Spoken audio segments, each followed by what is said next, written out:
My name is Caleb Turner, and the day my mom called my job shameful in front of her entire family was the day everything changed because of what happened afterward, not what she said.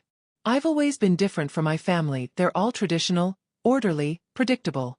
My mom works in education, my dad's an accountant, and my sister Harper is studying to become a lawyer. Meanwhile, I chose a job that didn't fit their definition of respectable. I was a home services technician repairing appliances, HVAC systems, electrical issues, real work, honest work, and something I was proud of. But to my mom it was embarrassing. The family meeting was supposed to be routine. My mom loved organizing them as if we were some corporate team needing status updates. Everyone sat around the dining table with their coffee mugs and notepads like we were attending a board meeting instead of spending time together. I had barely sat down when she started. "Caleb," she said loudly, clasping her hands together. "We need to talk about your career." I stiffened. "I already knew where this was going," she continued. "Your job is shameful. I'm sorry, but that's how I feel. You're smart enough for something better, something respectable."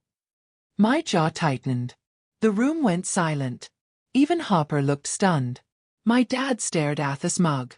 My aunt shifted uncomfortably, but my mom just kept going like she had rehearsed a speech. "You're wasting your potential crawling under sinks and fixing strangers' appliances.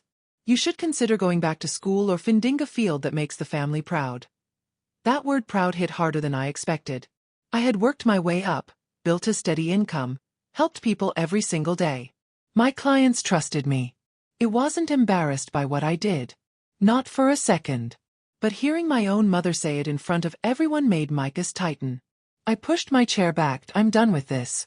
But before I could stand fully, a hand grabbed my wrist. Firm, urgent. It was Harper. She didn't ask permission. She didn't say a word. She just pulled me up from the chair and dragged me out of the room, past the living room, through the hallway, and onto the front porch. She shut the door behind us and let out a frustrated breath. "What the hell was that?" she murmured. I rubbed my wrist. "You tell me." She's been saying this for years. Today's just the first time she said it in public. Harper leaned against the porch railing, shaking her head. "Caleb, your job isn't shameful. You fix things most people don't even understand. You help families every day. You literally saved my apartment when the heater broke." I didn't respond. "I didn't trust me voice." She stepped closer. "You don't deserve that. Mom is stuck in her own expectations, not reality." I swallowed hard. "It just hurts." "I know," she said softly. "That's why I pulled you out." Inside we could hear muffled voices. Our mother insisting she meant well, the others staying quiet. No doubt too uncomfortable to challenge her, but out on the porch for the first time that day, I felt understood. Harper nudged Miss Holder. "Come on, let's go get coffee.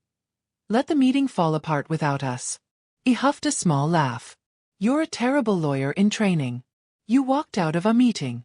"Correction," she said, grabbing her keys. "I walked out of a meeting that didn't deserve to be attended."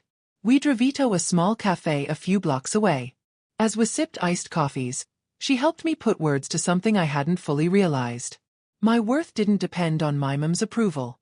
After an hour, my dad texted me, "Come back when you're ready, we need to talk," but I didn't go back that day. I needed space. The next morning, my mom showed up at my apartment unexpectedly. She didn't come inside. She didn't give a speech. She just looked at me with remorse in her eyes. "Caleb," she said quietly, "I'm sorry. I was wrong. I let my expectations overshadow who you are. And who you are is a hard-working, responsible, good man. It wasn't perfect. It didn't erase the hurt.